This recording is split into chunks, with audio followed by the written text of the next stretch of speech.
Every survival video you've ever seen was made for a 35-year-old with a backpack and a hiking trail. Nobody made one for you. You have prescriptions, you might live alone. You're on a fixed income. And if the grid goes down for 90 days, the plan they gave you will get you killed. This video is the one they never made. Stay with me, because the first mistake happens in the first 24 hours, and most people over 60 are already making it. Let me tell you something that FEMA's official emergency preparedness guide does not mention once. Not once. Your prescriptions. I went through the entire document. 64 pages of emergency preparation advice for American households. It covers food, it covers water, it covers communication plans and evacuation routes. It does not mention insulin. It does not mention blood pressure medication.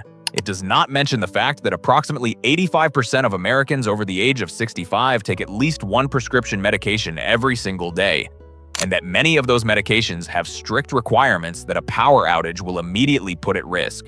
That is not an accident. That guide was written for the median American.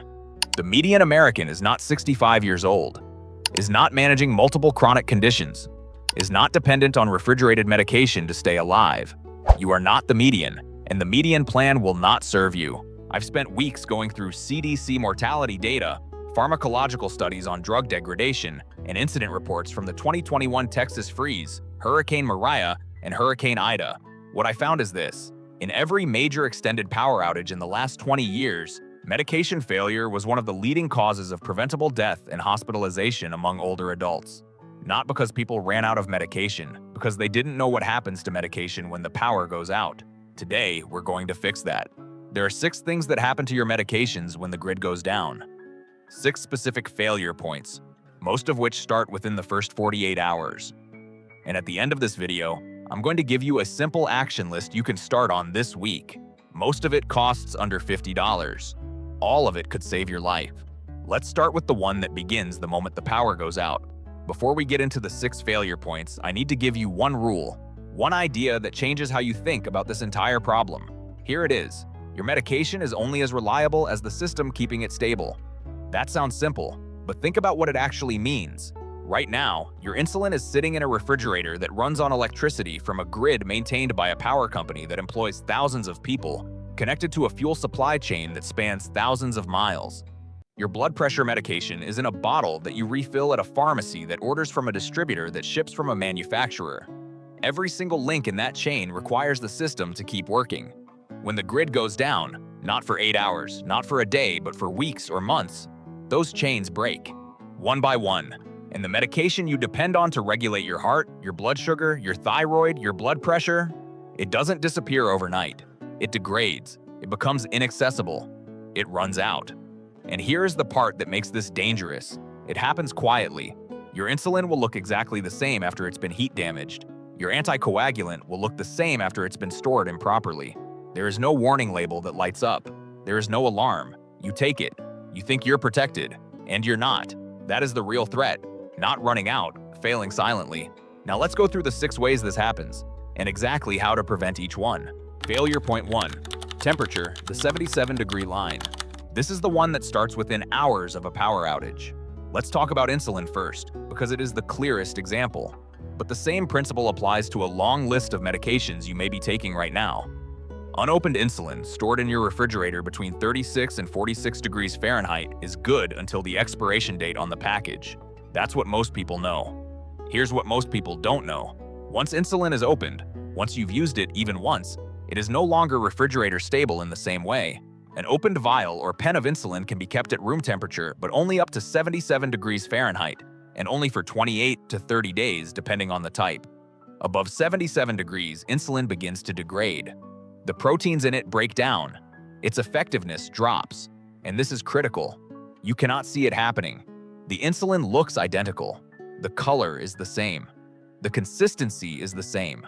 But it has stopped working at full strength. In the summer months, room temperature in a home without air conditioning can reach 85, 90, even 95 degrees within 24 to 48 hours of a power outage.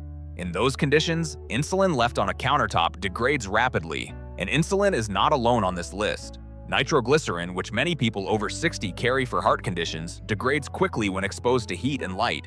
Certain eye drops for glaucoma require refrigeration. Some liquid antibiotics become ineffective when warm. certain biologics, newer medications for autoimmune conditions and some cancers, are extremely temperature sensitive and can become not just ineffective, but potentially harmful when stored improperly. This week, I want you to do one thing. Go to your medicine cabinet, pick up every prescription bottle, read the storage instructions on the label. Write down every medication that says refrigerate, store below 77 degrees, or keep in a cool, dry place. That is your priority list. Then call your pharmacist, not your doctor's office, your pharmacist, because they are the medication storage experts. And ask this exact question. If my power goes out for 2 weeks and my home gets hot, what happens to each of these medications? Which ones are most at risk? That phone call takes 10 minutes. Write down what they tell you. That list is the foundation of your entire medication emergency plan. Now, what do you do about it? Most people say, I'll put my medications in a cooler with ice. That works for 24 to 48 hours. But in an extended outage, ice disappears from stores within 48 hours. Every bag within 30 miles is gone. This is documented in every major outage response report. You cannot rely on a steady ice supply. The real solution is a 12-volt portable medical cooler. A small, quiet electric unit that runs off a car battery, wall outlet, or portable power station. It maintains a consistent temperature regardless of ambient heat and uses very little power. If your medication requires cold storage and you have no backup power for it, that gap needs to be closed before any emergency occurs. We will talk about power solutions in detail in failure point 4, but write this down now. Temperature-sensitive medications need a dedicated power backup. That is non-negotiable. Failure point 2, supply, when the pharmacy closes. Let's talk about something that happened in Puerto Rico after Hurricane Maria in 2017. Within 48 hours of the storm, most of the island was without power, for months in many areas. Pharmacies closed, supply chains broke. Researchers found that deaths from chronic disease, diabetes, heart disease, kidney failure spiked sharply in the aftermath. Not from the storm itself, from interrupted medication supply. The 2021 Texas freeze lasted 10 days for most people. 2 weeks in some areas. Hundreds of pharmacies closed. Supply chains were disrupted for weeks after power returned. This is not a far-fetched scenario. This is recent American history. Here is the gap in most people's plans. The average American over 65 has between a 7-day and a 30-day supply of each prescription medication at any given time. If you pick up a 30-day supply on the 1st of the month, by the 25th you have 5 days left. A 10-day outage that closes pharmacies means you run out. The solution is a 90-day emergency supply, and getting one is easier than most people think. Call your doctor's office this week. Ask for a 90-day prescription for each of your maintenance medications, the ones you take every day for chronic conditions. Many physicians will write this prescription specifically for emergency preparedness purposes. Most Medicare Part D plans and many insurance plans cover 90-day supplies, often at a lower cost per pill than 30-day fills. If your doctor is hesitant, use this exact language. I am trying to build a 90-day emergency supply for disaster preparedness. I've read that this is recommended by the American Red Cross and FEMA for people with chronic conditions. Can you help me do that? Once you have your 90-day supply, here is how you maintain it. This is called the rotation method. When you receive your 90-day supply, put the new bottles at the back. Take your daily medication from the front, the older supply. When the front supply runs low, refill again. This way, you always have a buffer of 2 to 3 months. Your medication never expires, and your insurance covers the cost because you're simply refilling on a normal schedule. One more thing in this category. Talk to your doctor about whether any of your medications have over-the-counter equivalents or therapeutic alternatives that could serve as a bridge in an absolute emergency. Some blood pressure medications, for example, have OTC supplements that, while not replacements, can provide some support for a short period. Your doctor can tell you specifically what applies to your situation. This conversation is not about replacing your medication. It is about having a bridge plan for the absolute worst case. Failure point 3. Physiology, how stress changes your medication. This is the failure point that surprises people most, because it happens even when you've done everything right. Even when your medications are stored perfectly and you have a full 90-day supply, your body changes under stress, and those changes can make your medication behave differently than it does on a normal day. Let me give you 2 specific examples. First, blood pressure medication. When the power goes out and stays out, stress hormones, primarily cortisol and adrenaline, increase significantly. This is a biological response to perceived threat. One of the effects of elevated stress hormones is increased blood pressure. If you take blood pressure medication that is calibrated for your normal daily stress level, an extended emergency can push your blood pressure above what your current dose controls. You're taking your medication correctly, you have plenty of it, and your blood pressure is still dangerously elevated, because the dose that worked on a normal Tuesday is not sufficient for a crisis situation. Second, blood sugar and diabetics. Stress hormones directly raise blood glucose levels. This is called stress hyperglycemia. For a diabetic, particularly a type 2 diabetic who manages their condition with oral medication, a sustained high-stress period can push blood sugar levels significantly above normal ranges, even with perfect medication compliance. Add to this the dietary changes that happen in an emergency. Canned and shelf-stable foods tend to be higher in carbohydrates. Stress suppresses appetite. Your blood sugar swings in ways it doesn't normally swing, because your medication was calibrated for your normal life, not for this. What do you do about this? First, if you have a home blood pressure monitor or a blood glucose monitor, those devices need to be part of your emergency kit. They run on batteries. Keep fresh ones stored with them. During an extended outage, monitor more frequently than you normally would, twice daily for blood pressure, before and after meals for blood sugar. Write your target ranges on paper and keep it with your monitor. These numbers live in your phone right now. If that's unavailable, you need them on paper. Second, before any emergency occurs, have a specific conversation with your doctor. Tell them you are preparing for an extended power outage. Ask, if I am under significant stress for several weeks and my blood pressure or blood sugar becomes harder to control, what should I do? Some doctors will prescribe a small emergency supply of a slightly higher dose. Others will give you specific numerical thresholds to act on. Write down what they tell you and store it with your medications. Third, understand that dehydration, more common in emergencies than people expect, directly affects how many medications work. Blood thinners like warfarin become more concentrated when you are dehydrated, increasing bleeding risk. Lithium toxicity rises. Kidney medications in general become riskier when fluid intake drops. If your doctor has ever told you to take with plenty of water, that instruction matters even more in a crisis. Keep track of how much you're drinking. Not urinating normally is a warning sign. You've protected your medication from heat. You've built a 90-day supply. You've prepared for the physical changes stress brings. Here is failure point 4.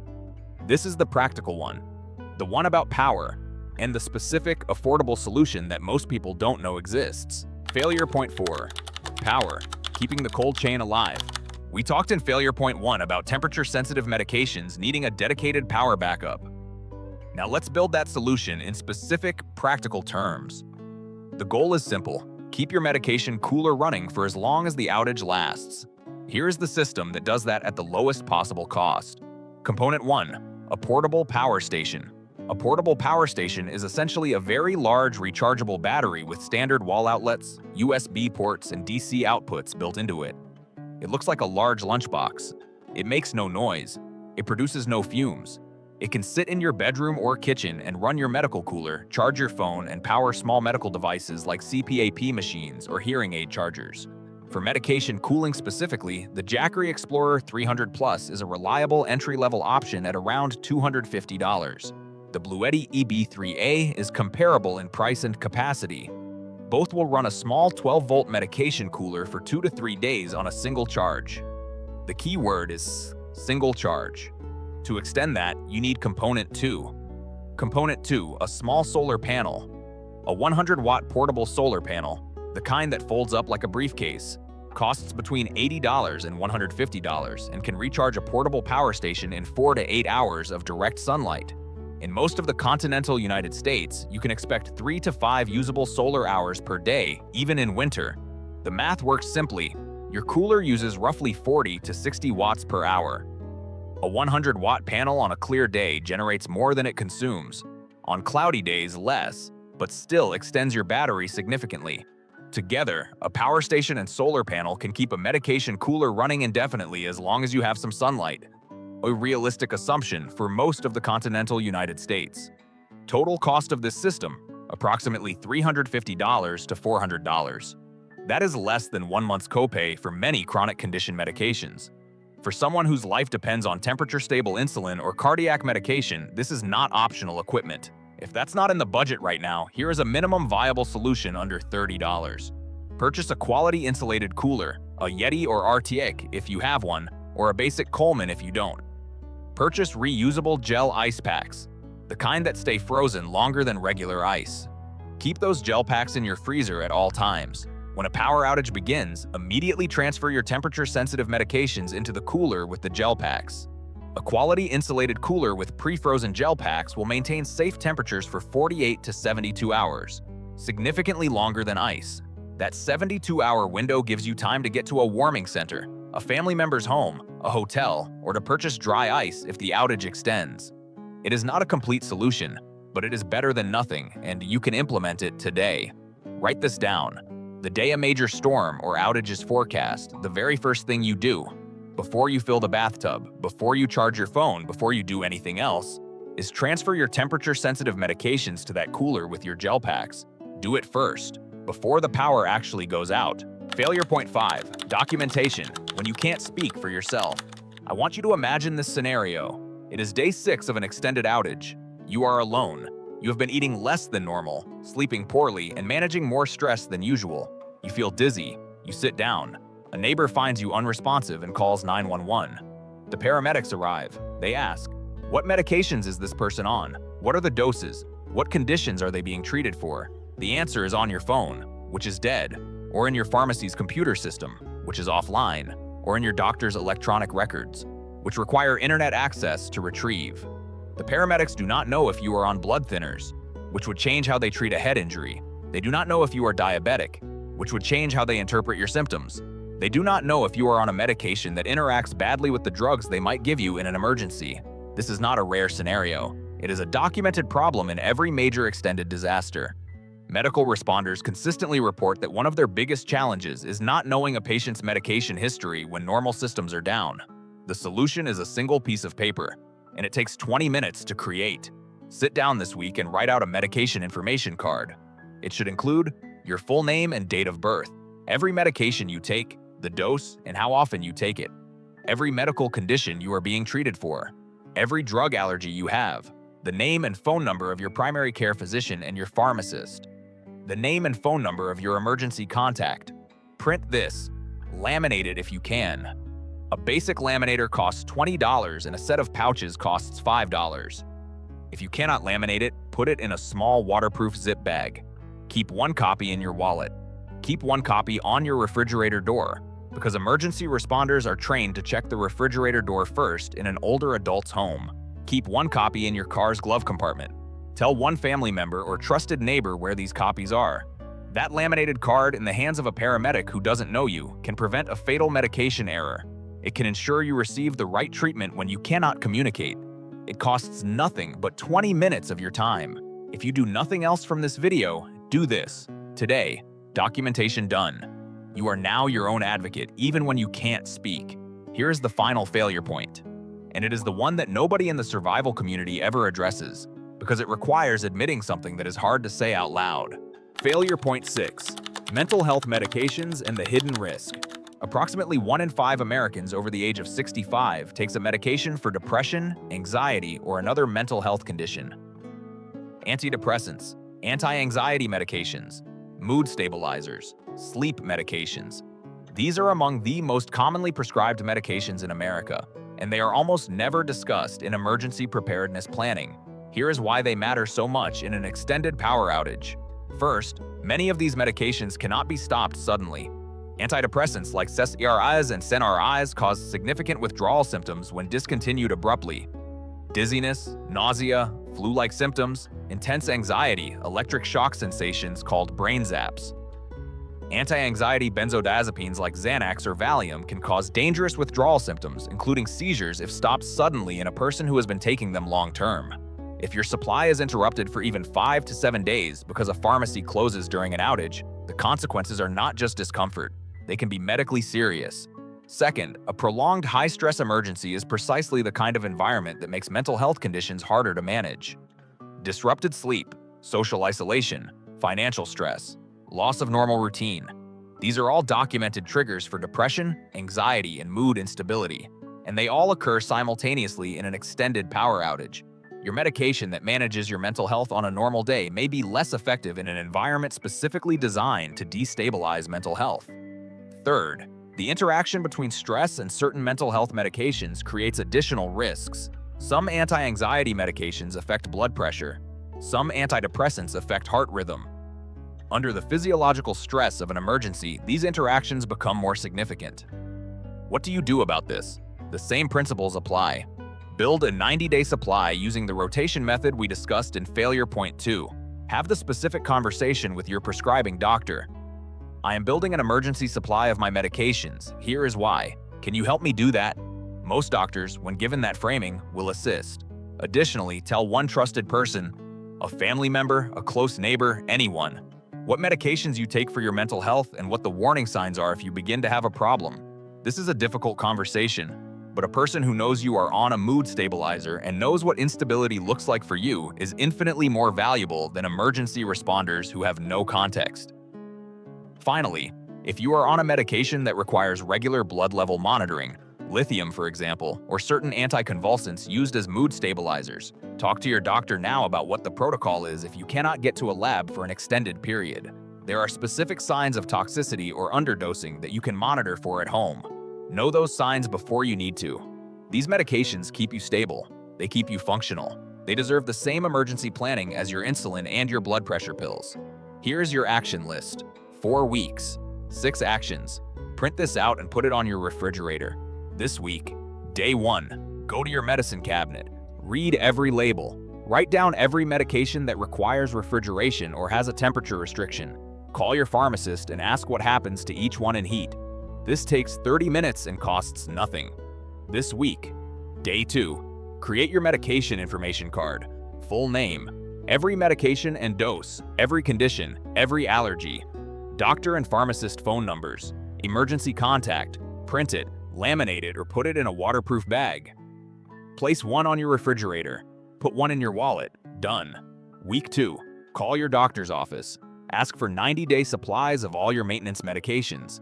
Explain it as for emergency preparedness. Begin the rotation system. New supply at the back. Take from the front. Week 2. Also, purchase gel ice packs. 2 large ones. Keep them in your freezer at all times. Purchase a quality insulated cooler if you don't have one. This is your immediate medication cooling solution. Total cost, under $40. Week 3. Research portable power stations. Jackery Explorer 300 Plus or Bluetti EB3A. Both around $250. If budget allows, add a 100-watt foldable solar panel for $100 to $150. This is your long-term medication cooling and device. Charging solution. Week 4. Have the conversation with your doctor about stress and your specific medications. What happens to your blood pressure or blood sugar under sustained stress? Is there a plan? Write down what they tell you. Put that paper with your medication list. That is the entire plan. 4 weeks, 6 actions. And at the end of those 4 weeks, you will have closed every single failure point we talked about today. You will be more prepared for a medication emergency than the vast majority of Americans, including people half your age who have never thought about any of this. Share this video with someone you care about, a spouse, a sibling, a neighbor, a friend, because the people in your life who are in this situation deserve to know what you now know.